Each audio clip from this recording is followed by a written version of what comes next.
السلام عليكم ورحمة الله وبركاته.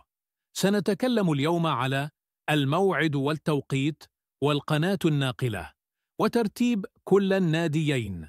المباراة هي بين نادي اتحاد بسكرة ونادي مولودية الجزائر، وذلك في الجولة 23 من الدوري الجزائري. إذن تلعب المباراة على أرضية ملعب 18 من فبراير، وذلك يوم السبت في 19 من هذا الشهر، وتنطلق صافرة المباراة على 4:00 مساء حسب توقيت المغرب والجزائر وتونس، وستنقل على قناة الشبابية 6 للتلفزيون العمومي الجزائري.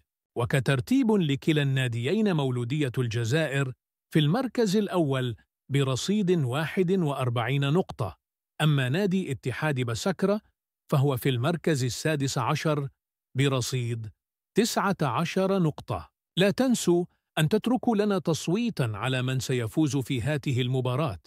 وهكذا نكون قد انتهينا. لا تنسوا متابعتنا، والصلاة على رسول الله عليه أفضل الصلاة والسلام.